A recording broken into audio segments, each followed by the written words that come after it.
민호의 거대한 손이 내 허리를 감싸 들어 올릴 때 나는 효정의 절망적인 고백이 거짓이 아니었음을 뼈저리게 깨달았다. 그의 압도적인 크기와 무게감이 나를 완전히 짓눌렀지만 효정과 달리 나는 그 강렬함에 도취되고 있었다. 내가 흘린 가쁜 신음에 그는 더욱 거칠어졌다. 그의 뜨거운 숨결이 내 목덜미를 핥을 때마다 전신이 경련을 일으켰다. 20년 결혼 생활에서 한 번도 경험해보지 못한 원시적 쾌감이었다. 그 순간 나는 내가 얼마나 위험한 선을 넘고 있는지 알면서도 멈출 수 없었다. 이웃의 남편이라는 사실, 효정이 매일 밤 두려워하는 바로 그것을 내가 간절히 원하고 있다는 모순이 오히려 더 짜릿했다. 민호의 근육질 가슴팍이 내 등에 밀착될 때 나는 자신도 모르게 그에게 더 깊이 몸을 맡겼다. 그가 내 안에서 움직일 때마다 터져나오는 신음은 내 것이 맞나 싶을 정도로 야성적이었다. 이 모든 것이 시작된 건 불과 3주 전이었다. 효정의 하소연을 들은 그 순간부터 내 안에 잠들어 있던 욕망의 짐승이 깨어나기 시작했던 것이다. 3주 전, 카페 창가에 앉은 52세의 나는 여전히 남자들의 시선을 받을 만한 몸매를 유지하고 있었다. 하지만 20년 결혼 생활은 나를 점점 무성의 존재로 만들어가고 있었다. 남편에게 나는 이미 여자가 아닌 동거인에 불과했다. 효정이 들어설 때 나는 그녀의 초췌한 모습에 깜짝 놀랐다. 평소에 단정하고 밝은 모습은 온데간데 없었다. 42세의 그녀는 마치 병든 새처럼 바싹 말라 있었다. 효정은 떨리는 목소리로 자신의 비밀을 털어놓기 시작했다. 남편 민호와의 부부관계가 너무 고통스럽다는 것이었다. 46세인 민호의 건장한 체격과 끝을 모르는 체력 때문에 매일 밤이 지옥 같다고 했다. 나는 효정의 고백을 들으며 묘한 질투와 호기심을 느꼈다. 그녀가 고통이라고 표현하는 그것이 나에게는 간절히 원하는 것처럼 느껴졌다. 무기력한 남편과의 밋밋한 관계에 지친 나에게 민호의 존재는 갑자기 다른 의미로 다가왔다. 효정의 결혼식에서 봤던 민호의 모습이 떠올랐다. 키 183cm의 건장한 체격, 신부보다 한참 큰 어깨와 강인한 턱선. 그때는 그저 이웃의 신랑일 뿐이었는데 이제는 전혀 다른 상상을 하게 만들었다. 그날 밤 샤워를 하면서 나는 뜨거운 물줄기 아래에서 금지된 상상에 빠져들었다. 민호의 거대한 손이 내 몸을 탐하는 모습, 그의 무게감이 나를 짓누르는 순간들을 그려보았다. 20년 만에 느끼는 이런 설렘이 낯설면서도 중독적이었다. 며칠 후 나는 효정에게 건강보조제를 가져다 주겠다는 핑계로 그녀의 집에 갔다. 그날 효정은 교회 산행을 갔고 집에는 민호만 있었다. 마치 운명이 우리를 이끄는 것 같았다. 민호가 현관문을 열었을 때 나는 숨이 막혔다. 집에서 편하게 입은 얇은 티셔츠 사이로 드러나는 그의 몸은 상상했던 것보다 훨씬 더 압도적이었다. 넓은 어깨에서 좁은 허리로 이어지는 완벽한 역삼각형. 티셔츠를 밀어 올리는 단단한 가슴 근육이 한눈에 들어왔다. 그는 나를 보고 잠시 당황하는 듯했지만 곧 정중하게 집 안으로 안내했다. 거실에 앉아 마주한 우리 사이에는 묘한 긴장감이 흘렀다. 나는 일부러 다리를 살짝 벌리고 앉아 무릎 위로 올라온 치마 끝을 의식하게 만들었다.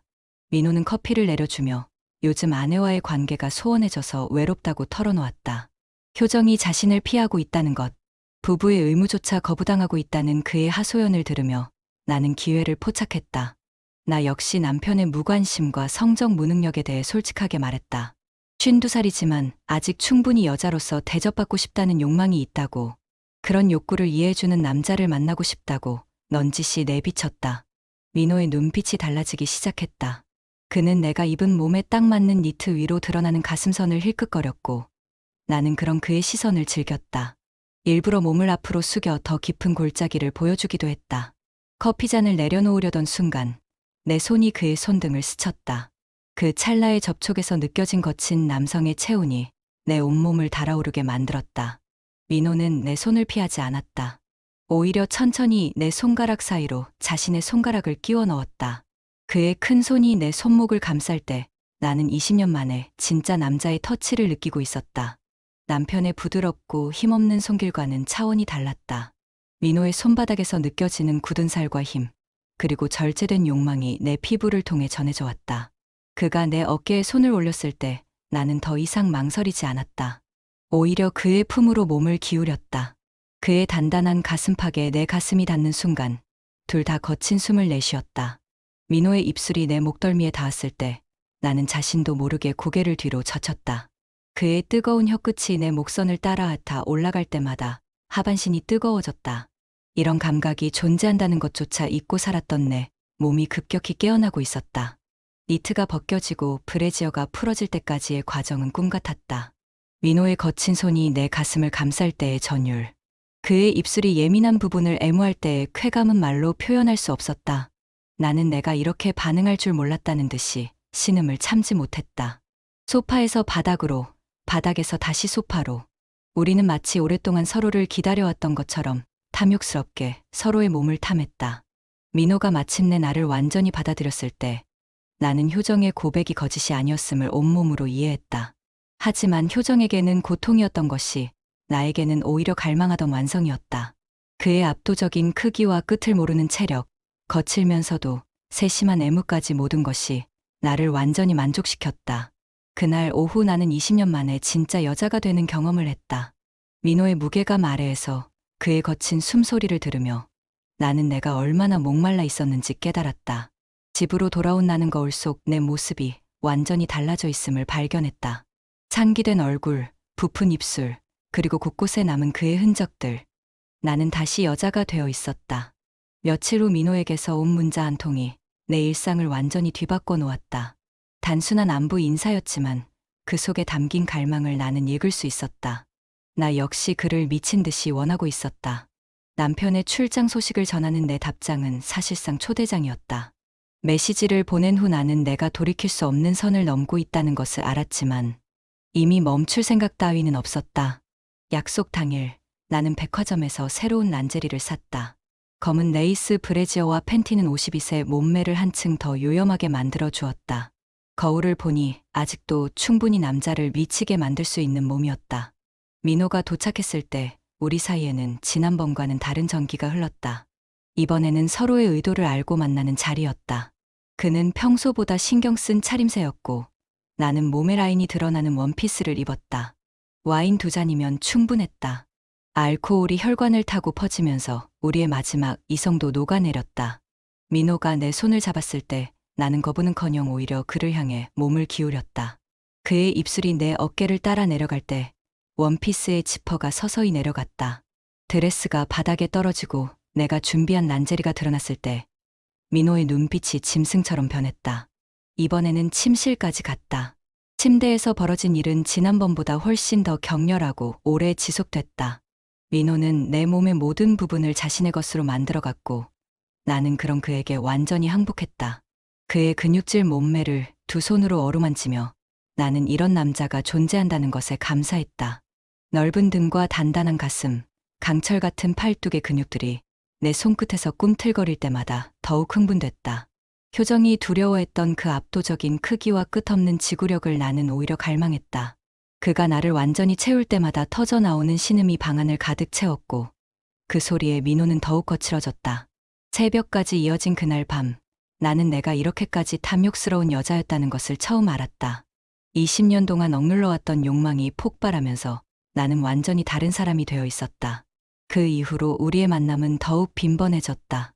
남편이 늦게 들어오는 날이면, 효정이 외출하는 틈이면 우리는 어김없이 만났다.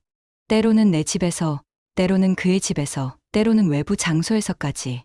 가장 자극적이었던 건 효정이 집에 있는 상황에서의 만남이었다. 어느 날 민호는 대담한 제안을 했다. 효정이 감기로 누워있는 동안 서재에서 잠깐이라도 만나자는 것이었다. 그날 오후 나는 심장이 터질 듯한 긴장감 속에서 효정의 집으로 갔다. 효정은 침실에서 쉬고 있었고 민호는 서재에서 나를 기다리고 있었다. 벽 하나를 사이에 두고 아내가 자고 있는 상황에서의 분류는 상상을 초월하는 스릴을 선사했다. 민호가 나를 책상에 앉히고 그 사이에 서서 조용히 사랑할 때 나는 이런 금기의 쾌감이 존재한다는 것을 몰랐다고 생각했다. 소리를 내지 못해 입술을 깨물어야 했고 그 절제된 신음이 오히려 더 큰 흥분을 불러일으켰다. 언제 들킬지 모른다는 위험함과 그것을 감수하면서까지 서로를 원한다는 절망적 갈망이 만들어내는 쾌감은 마약 같았다. 하지만 그 순간 효정이 화장실에 가는 소리가 들렸다. 우리는 급히 몸을 정리하며 가슴을 졸였다. 다행히 들키지는 않았지만 그 짧은 공포의 순간이 나에게 현실을 깨우쳐 주었다. 나는 이미 위험한 중독의 늪에 빠져 있었다. 민호 없이는 하루도 견딜 수 없을 만큼 의존적이 되어가고 있었고 그 사실이 나를 더욱 불안하게 만들었다. 하지만 멈출 수는 없었다. 그와 함께하는 시간은 너무나 달콤했고 그것 없이는 다시 무기력한 일상으로 돌아가야 한다는 것이 견딜 수 없었다. 그런 위험한 관계가 지속되던 어느 날 효정이 갑자기 내 집을 찾아왔다. 평소보다 더욱 야위어 보이는 그녀의 모습에서 나는 불길한 예감을 느꼈다. 얼굴에는 깊은 근심이 드리워져 있었고 눈가의 그늘은 더욱 짙어져 있었다. 효정은 거실에 앉자마자 깊은 한숨을 내쉬었다. 손끝은 여전히 떨리고 있었고 무언가 말하고 싶어 하지만 쉽게 입을 열지 못하는 모습이었다. 나는 그런 그녀를 보며 가슴이 철렁 내려앉은 것을 느꼈다. 혹시 우리의 관계를 눈치챈 것은 아닐까? 그런 불안감이 머릿속을 지배했지만 다행히 효정은 나를 전혀 의심하지 않는 것 같았다. 오히려 나만이 자신을 믿고 의지할 수 있는 사람이라며 더욱 가까이 다가왔다. 효정은 최근 민호의 행동이 이상하다고 털어놓기 시작했다. 예전보다 늦게 들어오는 일이 많아졌고 집에 있어도 자꾸 휴대폰만 들여다본다는 것이었다. 그리고 무엇보다도 자신을 더욱 피하려 한다고 했다. 언니, 혹시 민호 오빠가 다른 여자가 있는 건 아닐까요? 효정의 직접적인 질문에 나는 순간 숨이 막혔다. 하지만 최대한 자연스럽게 반응하려 노력했다. 민호가 그런 사람은 아니라고, 아마 회사 일로 스트레스가 많을 거라고 둘러댔다. 하지만 효정의 불안은 그것으로 끝나지 않았다. 그녀는 남편이 자신과의 관계를 더욱 꺼려한다고 호소했다. 예전보다 신체적 접촉을 피하려 하고 같은 침대에 누워도 등을 돌리고 잔다는 것이었다. 제가 너무 부족해서 오빠가 다른 곳에서 위안을 찾는 건 아닐까요? 제가 오빠를 만족시키지 못해서. 효정의 자책하는 모습을 보며 나는 점점 더 큰 죄책감에 휩싸였다. 그녀가 걱정하는 그 다른 여자가 바로 나라는 사실. 그리고 민호가 아내를 피하는 이유가 나와의 관계 때문이라는 것을 알고 있으면서도 아무렇지 않은 척 위로의 말을 건네야 하는 상황이 견디기 어려웠다. 효정은 계속해서 자신의 불안을 토로했다. 교회에서도 집중이 안 된다고 했다. 집사로서의 역할을 제대로 하지 못하고 있다며 자책했다. 하나님 앞에서도 마음이 편하지 않고 기도를 해도 평안이 오지 않는다고 털어놓았다. 언니만이 제 마음을 이해해 주시는 것 같아요. 정말 어떻게 해야 할지 모르겠어요. 효정의 절박한 호소를 들으며 나는 내가 얼마나 비열한 존재인지 깨달았다. 이웃의 신뢰를 배신하며 그녀의 남편과 불륜을 저지르고 있으면서도 그녀 앞에서는 이해심 많은 언니 역할을 하고 있는 자신이 혐오스러웠다. 효정은 마지막으로 나에게 부탁을 했다. 혹시 민호를 만나게 되면 그의 상태를 살펴봐 달라는 것이었다. 무엇이 그를 힘들게 하는지, 다른 고민이 있는 건 아닌지 알아봐 달라고 간청했다. 그 부탁을 듣는 순간 나는 더욱 복잡한 심정이 되었다. 효정이 돌아간 후 나는 혼자 남아 깊은 생각에 잠겼다. 이 이중적인 상황이 언제까지 지속될 수 있을지, 그리고 결국에는 어떤 결말을 맞게 될지 두려워졌다. 하지만 동시에 민호와의 관계를 끊을 생각은 전혀 없었다. 오히려 효정의 의심이 커져가는 상황이 더 큰 스릴을 주었다. 언제 들킬지 모른다는 위험함이 우리의 만남을 더욱 자극적으로 만들었다. 그날 밤 민호에게서 문자가 왔다. 아내의 의심이 커지고 있으니 더욱 조심해야 한다는 내용이었다. 하지만 그 문자의 마지막에는 여전히 나를 원한다는 간절한 마음이 담겨 있었다. 나 역시 같은 마음이었다. 위험하다는 것을 알면서도 효정을 배신하고 있다는 죄책감을 느끼면서도 민호를 포기할 수는 없었다. 우리의 관계는 이제 더욱 은밀하고 위험한 단계로 접어들고 있었다. 효정의 의심이 커져가는 상황에서 민호와 나는 오히려 더욱 대담해졌다. 위험할수록 더 강렬한 쾌감을 느끼는 자신들을 발견했고 그 금기의 스릴에 완전히 중독되어 있었다. 어느 금요일 저녁, 민호는 충격적인 제안을 했다. 효정이 친구들과 온천 여행을 간 1박 2일 동안 그의 집에서 함께 지내자는 것이었다. 효정의 침대에서 그녀의 집에서 하룻밤을 보내자는 말이었다. 나는 처음에는 거절했다. 아무리 대담해졌다고 해도 그것은 너무 위험했다. 하지만 민호의 간절한 설득에 결국 마음이 흔들렸다. 그는 효정과 같은 침대에서 나를 안고 싶다고, 그것이 자신의 마지막 소원이라고 말했다. 그날 밤 나는 효정의 집으로 갔다. 그녀가 정성스럽게 꾸며놓은 집, 그녀의 흔적이 곳곳에 배어 있는 공간에서 나는 그녀의 남편과 금지된 사랑을 나누려 하고 있었다. 민호는 나를 효정의 옷장 앞으로 데려갔다. 그리고는 놀랍게도 아내의 잠옷을 꺼내 나에게 입어보라고 했다. 그 순간 나는 이 남자가 얼마나 위험한 선을 넘고 있는지 깨달았다. 하지만 동시에 그런 변태적 욕망에 흥미를 느끼는 자신도 발견했다. 효정의 실크 잠옷을 입은 나는 거울 속에서 완전히 다른 여자가 되어 있었다. 그 모습을 본 민호의 눈빛이 더욱 광기어린 것으로 변했다. 그는 마치 아내를 안는 것처럼, 아니 아내보다 더 거칠게 나를 다뤘다. 효정의 침대에서 벌어진 그날 밤의 일은 지금까지의 모든 만남을 압도하는 격렬함이었다. 민호는 평소보다 훨씬 더 공격적이었고, 나 역시 그런 그에게 완전히 굴복했다. 우리는 마치 마지막인 것처럼 모든 것을 쏟아부었다. 그가 나를 효정처럼 부르며 사랑할 때 나는 이상하게도 더욱 흥분되었다. 이런 자신이 정상인지 의심스러웠지만 그 순간의 쾌감은 모든 이성을 마비시켰다. 우리는 새벽까지 끝없이 얽혔고 효정의 침대는 우리의 체액과 땀으로 흠뻑 젖었다. 다음 날 아침 잠에서 깬 나는 내가 무엇을 했는지 충격에 빠졌다. 효정의 집, 그녀의 침대에서 그녀의 남편과 하룻밤을 보낸 사실이 현실로 다가왔다. 이보다 더 비도덕적인 일이 있을까 싶었다. 하지만 민호는 전혀 후회하는 기색이 없었다. 오히려 만족스러운 표정으로 내 몸을 어루만지며 다시 한 번 더 하자고 속삭였다. 그의 끝없는 욕망 앞에서 나는 다시 한 번 무너졌다. 그날 오전까지 이어진 우리의 광란은 정말 마지막이었다. 점심쯤 효정이 돌아온다는 연락을 받고 나는 급히 집을 나섰다. 침대 시트를 갈아입히고 모든 흔적을 지우는 민호의 모습을 보며 나는 우리가 얼마나 위험한 게임을 하고 있는지 다시 한번 깨달았다. 집으로 돌아온 나는 샤워를 하면서도 효정의 향기가 몸에서 나는 것 같았다. 그녀의 잠옷을 입고 그녀의 침대에서 그녀의 남편과 사랑을 나눈 기억이 생생했다. 이런 일을 저지르고도 죄책감보다는 묘한 성취감을 느끼는 자신이 무서웠다. 그날 오후 효정에게서 연락이 왔다.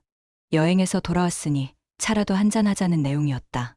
나는 그녀를 만날 용기가 나지 않았지만 거절하면 오히려 의심스러워할 것 같아 만남을 승낙했다. 카페에서 만난 효정은 여행 때문인지 조금 밝아 보였다. 그녀는 여행 이야기를 하며 웃었지만 나는 계속 어색했다. 불과 몇 시간 전까지 그녀의 침대에서 그녀의 남편과 얽혀 있었다는 사실이 머릿속에서 떠나지 않았다. 언니, 오늘 왜 이상해요? 무슨 일 있어요? 효정의 물음에 나는 깜짝 놀랐다. 들킨 건 아닐까 하는 공포가 엄습했다. 하지만 다행히 그녀는 단순히 내 표정이 어둡다는 것만 느낀 것 같았다. 그냥 요즘 남편 때문에 좀 스트레스가 있어서. 나는 적당히 둘러댔다. 효정은 그런 나를 위로해주며 자신의 고민도 털어놓았다. 여행을 다녀왔지만 여전히 남편에 대한 불안이 크다는 것이었다. 그날 밤 집에 돌아온 나는 민호에게서 문자를 받았다. 오늘이 정말 좋았다는 내용과 함께 또 언제 그런 시간을 가질 수 있을지 묻는 내용이었다. 나는 답장을 하지 않았다. 갑자기 두려워졌다. 우리가 지금까지 해온 일들이, 그리고 앞으로 할 수도 있는 일들이 얼마나 위험한지 깨달았기 때문이었다. 하지만 그 두려움조차도 일종의 흥분으로 다가왔다. 우리의 관계는 이제 돌이킬 수 없는 지경에 이르렀고 그 끝이 어떨지 아무도 예측할 수 없었다. 그런 광기어린 관계가 지속되던 어느 날 밤, 모든 것이 한순간에 무너져 내렸다. 민호와 나는 그날도 시내 호텔에서 만났다. 집에서의 만남이 위험해진 상황에서 우리는 더욱 은밀한 장소를 택했다. 하지만 그날 밤 민호는 평소와 달랐다. 마치 무언가에 쫓기는 듯 조급해 보였고 그의 애무는 절망적일 만큼 격렬했다. 지희야, 이제 정말 끝인 것 같아. 그가 내 귀에 속삭인 말에 나는 순간 얼어붙었다.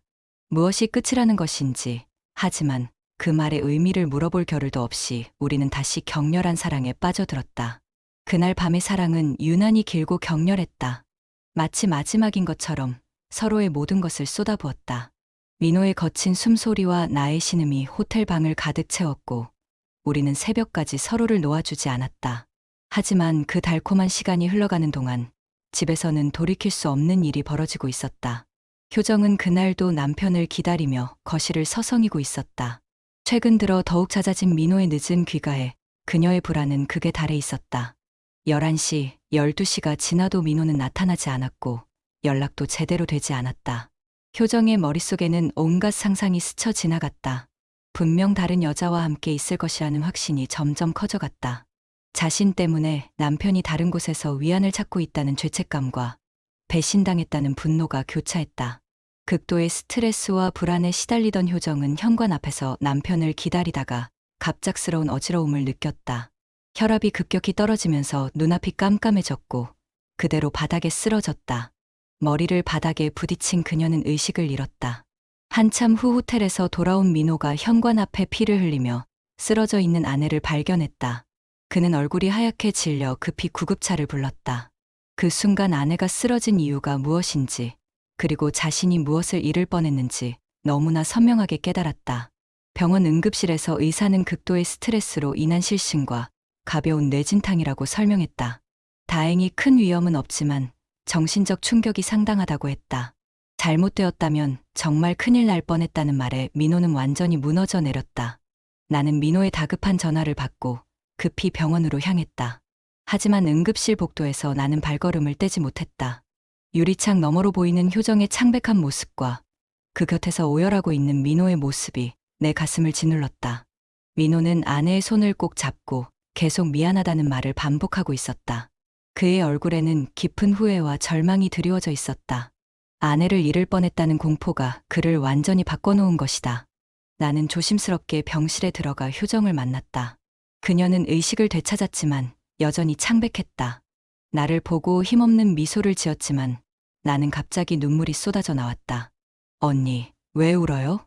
나 괜찮아요. 효정의 걱정스러운 목소리에 더욱 눈물이 났다. 내가 흘리는 것은 미안함의 눈물이었다. 이웃을 배신했다는 죄책감, 그녀의 고통에 내가 원인을 제공했다는 자책감이 모두 눈물로 쏟아져 나왔다. 효정은 내 손을 잡으며 고마워했다. 이런 때 찾아와 주는 이웃이 있어서 든든하다고 말했다. 그 말이 내 가슴을 더욱 아프게 했다. 병원에서 나오면서 민호와 나는 복도에서 마지막으로 마주했다.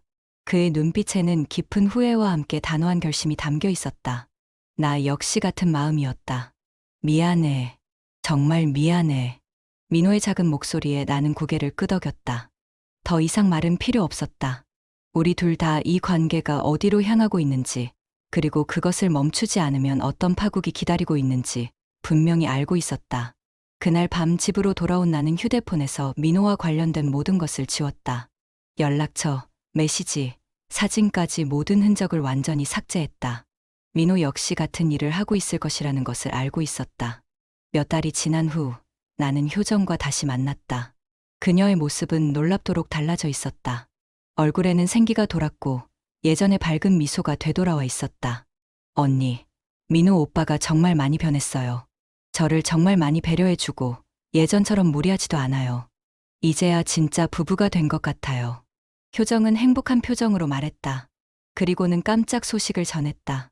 임신을 했다는 것이었다.